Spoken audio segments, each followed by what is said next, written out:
Bonjour, aujourd'hui on va s'intéresser à une question super intéressante. Comment est-ce qu'on est passé des vieux cours de langue, très rigides, à un domaine qui est aujourd'hui une vraie science? C'est un voyage fascinant au cœur de ce qu'on appelle la didactique. On a tous plus ou moins ce souvenir, pas vrai? Des cours où il fallait mémoriser des listes de verbes irréguliers, apprendre des règles de grammaire par cœur. Mais en fait, la science nous dit aujourd'hui que cette vision est complètement dépassée.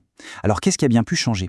Pour bien comprendre cette transformation, il faut d'abord savoir que l'enseignement des langues aujourd'hui, ça vise deux grands objectifs. Deux objectifs qui sont très différents, mais tous les deux absolument essentiels. D'un côté, on a ce qu'on appelle l'objectif didactique. C'est simple, c'est le quoi. Qu'est-ce qu'on doit enseigner aux élèves sur la langue? Et de l'autre côté, on a l'objectif andragogique, qui est tout aussi important. Là, c'est le comment, mais pas comment enseigner une leçon. Non, c'est comment former les enseignants eux-mêmes pour qu'ils deviennent des professionnels, capables de réfléchir et d'adapter leurs méthodes. Et c'est justement en réfléchissant au quoi enseigner qu'il y a eu une véritable révolution. Le point de bascule, ça a été un changement radical dans la manière même de concevoir ce qu'est une langue.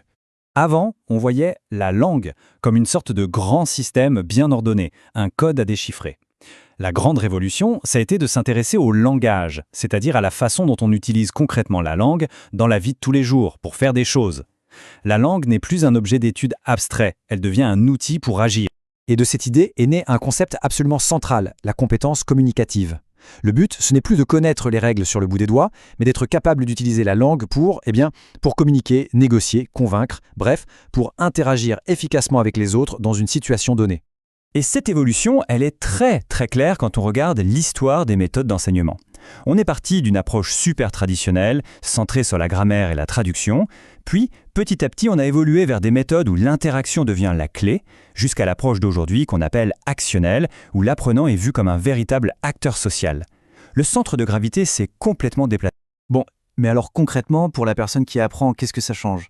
Eh bien ça change tout. Son rôle dans la classe est complètement redéfini.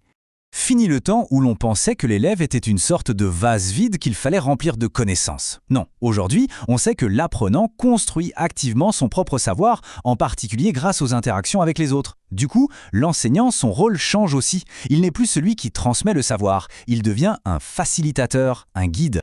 Et ça, c'est un point vraiment important. Grâce à la théorie de l'interlangue, on a compris que les erreurs, en fait, ce ne sont pas des fautes, ce sont des étapes logiques et même nécessaires. Elle nous montre que la personne est en train de construire son propre système linguistique. Une erreur, ce n'est plus un échec. C'est un indice précieux qui nous dit comment l'apprentissage se passe. Alors, pour mettre toute cette nouvelle philosophie en pratique, les enseignants d'aujourd'hui ne suivent plus une méthode rigide. Ils ont à leur disposition une véritable boîte à outils, beaucoup plus flexible et plus puissante. Alors, qu'est-ce qu'on trouve dans cette boîte à outils? D'abord, des standards clairs comme le CECRL, ce cadre européen qui définit les niveaux de langue de A1 à C2. On va aussi y trouver des tâches dites actionnelles qui placent l'apprenant dans des situations réelles.